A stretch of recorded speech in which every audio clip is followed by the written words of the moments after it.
நாமக்கல், கரூர் ஆகிய மாவட்டங்களில் நாளை தவேக தலைவர் விஜய் பரப்புரை மேற்கொள்ள இருக்கிறார். இதில் அவர் தொண்டர்களுக்கு பல்வேறு அறிவுரைகளை வழங்கியிருக்கிறார். அதனை அண்மை செய்தியாக நாம் பார்க்கிறோம். விவரங்களை செய்தியாளர் நந்தினி வழங்க கேட்கலாம். நந்தினி, தவேக தொண்டர்களுக்கு என்ன அறிவுரை வழங்கியிருக்கிறார்? விவரங்கள் என்ன? வணக்கம். தமிழக வெற்றி கழக தலைவர் விஜய் நாளை கரூர் மற்றும் நாமக்கல் மாவட்டங்களில் பிரச்சாரத்தை மேற்கொள்ள இருக்கிறார். இந்த நிலையில்தான் தமிழக வெற்றி கழக தொண்டர்களுக்கு விஜய் பல்வேறு அறிவுறுத்தல்களை வழங்கியிருக்கிறார். குறிப்பாக மக்கள் சந்திப்புக்கு வரும்போது, நிகழ்ச்சியை முடித்துவிட்டு செல்லும் போதும் அவரது வாகனத்தை யாரும் இருசக்கர வாகனங்களில் அல்லது வேறு வாகனங்களில் பின்தொடர வேண்டாம் என கேட்டுக்கொள்ளப்படுவதாக குறிப்பிடப்பட்டிருக்கிறது.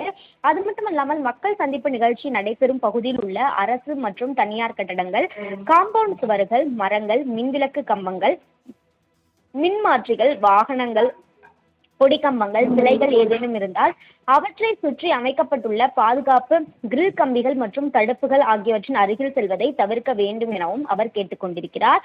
உயரமான இடங்களின் மேலே கண்டிப்பாக செல்ல வேண்டாம் எனவும் கேட்டுக்கொண்டிருக்கிறார். அதே போன்று கர்ப்பிணி பெண்கள், கைக்குழந்தையுடன் இருக்கும் சகோதரிகள், முதியவர்கள் இந்த நிகழ்ச்சியில் நேரில் வந்து கலந்து கொள்வதை தவிர்த்து வீட்டில் இருந்தபடியே நேரலையில் கண்டு மகிழ வேண்டும் என கேட்டுக்கொள்வதாகவும் தமிழக வெற்றி கழக தலைவர் விஜய் குறிப்பிட்டிருக்கிறார். காவல்துறையின் அறிவுறுத்தலின்படி அனைத்து வகையான வரவேற்பு நடவடிக்கைகளையும் தோழர்கள் தவிர்க்க வேண்டும் எனவும், வாகனங்கள் நிறுத்தும் பொழுதும் பிறருக்கு எவ்வித இடையூறும் இல்லாமல் நிறுத்த வேண்டும் என்பதோடு மக்கள் சந்திப்பு நிகழ்ச்சியில் கலந்து கொள்ள வரும் அனைவரும் சகோதர சகோதரிகளே என்பதை கருத்தில் கொண்டு பிறர் மனம் புண்படும் வகையில் பேசுவதோ நடந்து கொள்வதோ கண்டிப்பாக கூடாது எனவும் குறிப்பிடப்பட்டிருக்கிறது.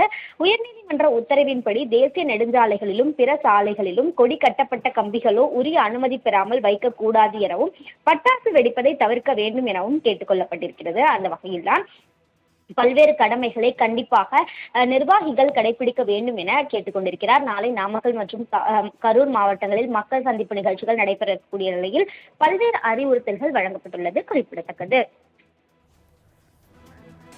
விவரங்களை வழங்கியதற்கு நன்றி நந்தினி.